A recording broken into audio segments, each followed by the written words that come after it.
Hello there, today's topic is menstruation. तो आज हम लोग मेंस्ट्रुएशन के बारे में पढ़ेंगे। तो मेंस्ट्रुएशन होता क्या है? सबसे पहले व्हाट इज मेंस्ट्रुएशन, ठीक है। मेंस्ट्रुएशन का मीनिंग क्या है? तो menstruation is the branch of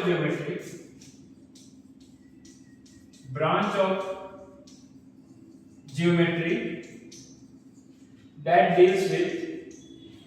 deals with measuring geometrical objects, ठीक है, जो कि ज्योमेट्रिकल ऑब्जेक्ट को मेजर करने में मदद होता है। और कौन सा ऑब्जेक्ट? 2 डायमेंशनल और 3 डायमेंशनल। कौन कौन सा ऑब्जेक्ट?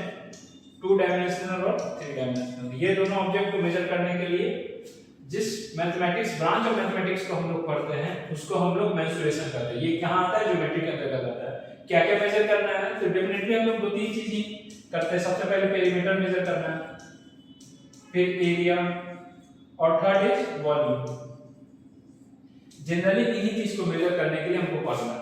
तो कुछ ज्योमेट्रिकल ऑब्जेक्ट होगा जिनके बारे में हमको पढ़ना होगा। तो what are those objects? Objects क्या क्या हैं? तो the first one is circle, second one is square and rectangle, और third one is cylinder। Definite है और भी ऑब्जेक्ट्स हैं जैसे स्फीयर हो गया, कोन हो गया, लेकिन उनको हम लोग बाद के क्लासेस में पढ़ेंगे। इस क्लास में हम लोग मेनली फोकस करेंगे इन्हीं तीन ऑब्जेक्ट्स के बीच में।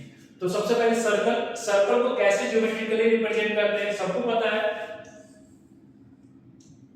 ठीक है। एक पॉइंट से अगर हम इक्वी डिस्टेंस में कोई चीज ड्रॉ करते हैं तो वो मेरा सर्कल हो जाता है। फिर स्क्वायर, स्क्वायर कुछ इस तरीके से होगा, ठीक है, जिसका ऑल साइड इक्वल हो, ठीक है, सारे के सारे साइड इक्वल हो और हर अपोजिट साइड 90 डिग्री बना रहा है। और रेक्टेंगल इस तरह होगा जिसके अपोजिट साइड इक्वल होंगे, ठीक है, अपोजिट साइड इक्वल होंगे और दो अलग अनइवन लेंथ के भी हो सकते हैं, ठीक है, जहां पे लॉन्गर साइड को हम लोग लेंथ करते हैं और शॉर्टर साइड को हम लोग ब्रेथ करते हैं। यहां पे कोई कंडीशन अप्लाई होगा, 90 डिग्री तो बनाना ही पड़ेगा।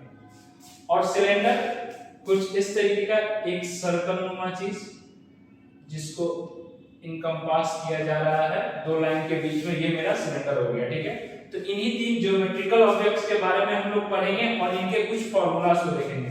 तो जो फर्स्ट फार्मूला होगा जो इस सर्कल के लिए हम लोग पढ़ेंगे वो होगा सबसे इंपॉर्टेंट फार्मूला कि जब भी कभी आप इसका पूरा डिस्टेंस, जिसको हम लोग सर्कमफेरेंस कहते हैं, यानी पूरा घेराव, ठीक है, ये जो लाइन है, ये व्हाइट लाइन को हम लोग ड्रॉ करेंगे, इसको सर्कमफेरेंस कहते हैं, ठीक है।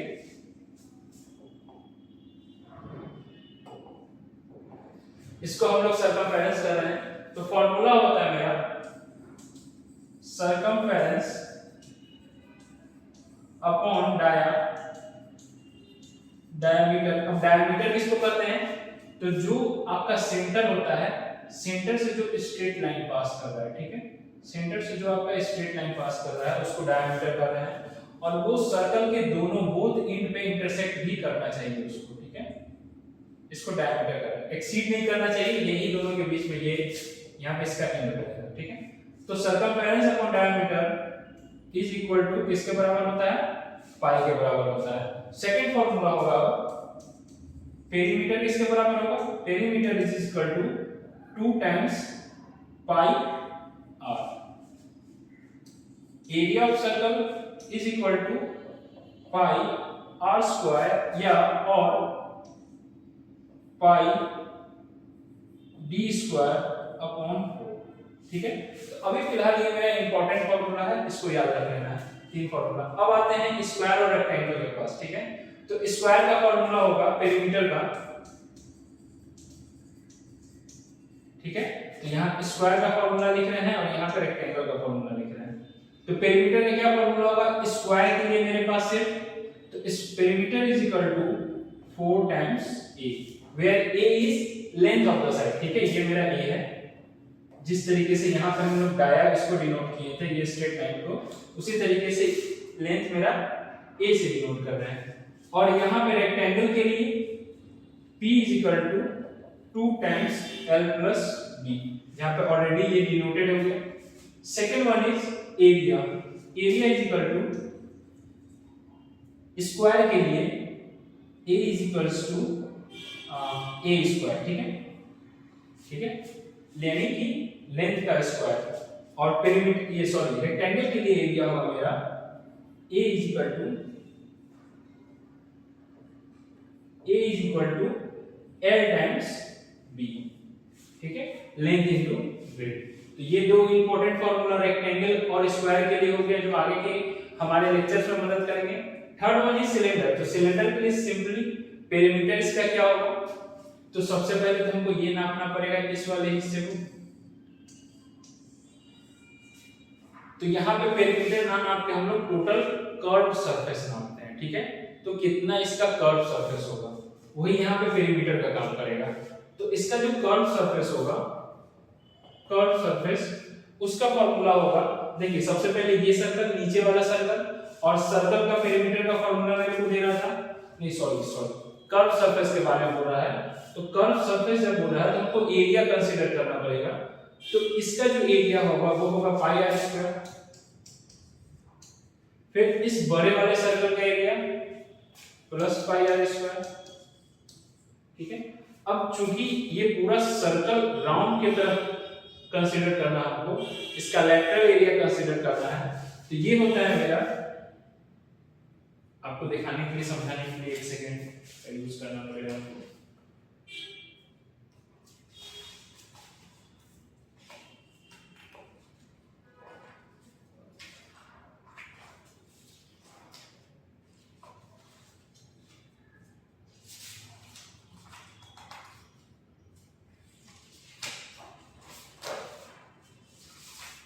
ठीक है, जैसे हम लोग ये सिलेंडर शेप हो गया, ठीक है, ये मेरा सिलेंड्रिकल शेप हो,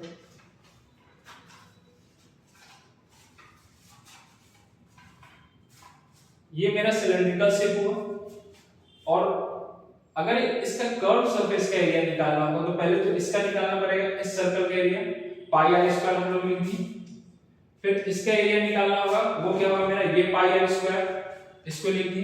फिर ये सरफेस का एरिया निकालना होगा, इस वाइड एरिया का निकालना होगा, ठीक है। तो सबसे पहले क्या करेंगे हम लोग ना, अनफोल्ड कर देंगे, ठीक है। अगर हम लोग अनफोल्ड करेंगे तो ये जो पेरीमीटर है ये फैल जाएगा इस तरीके से, ठीक है। जो सर्कल का था ये पेरीमीटर फैल गया मेरा, ये लंबा पेरीमीटर हो गया। तो इसका लेंथ क्या होगा, प्लस 2 पाई आर। और चूंकि ये पूरा इसका एरिया ना हमको निकालना था, हमको इस कर्व सरफेस का एरिया निकालना था टोटल का। तो ये जब ओपन किए तो ये लेंथ मिल गया हमको ऊपर 2 पाई आर। अब यहाँ पे ये मेरा लेंथ जो हाइट हो गया ये ब्रेथ का काम करेगा यहाँ पे, जिसको L से यहाँ पे डिनोट करते हैं, L से। तो 2 पाई क्रॉस L। तो कर्व सरफेस का फार्मूला हो गया मेरा 2 पाई आर स्क्वायर, ठीक है, 2 बार होगा, प्लस 2 पाई आर एल। और इसको और इस तरीके से लिख सकते हैं, 2 पाई बाहर ले लेंगे, आर भी बाहर ले लेंगे, आर प्लस एल। तो ये मेरा फार्मूला हो जाएगा कर्व सरफेस का, यानी कर्व सरफेस ऑफ सिलेंडर क्या होता है, ये उसका फार्मूला है, ठीक है। तो ये मेरा मेंसुरेशन में जितने भी जो ऑब्जेक्ट्स यूज होंगे उसका फार्मूला आपके सामने लिख दिए हुए हैं, एक बार इसको गो थ्रू कीजिए। नेक्स्ट क्लास में हम लोग कुछ न्यूमेरिकल के साथ वेट करते हैं, जहां पे हम लोग इसको और अच्छे तरीके से डिस्कस करेंगे, ठीक है। आपका होमवर्क रहेगा कि go through and make sure circle और स्क्वायर एंड रेक्टेंगल के बारे में थोड़ा सा और आप लोग अपने से पढ़ लो। Thank you everyone, have a nice day.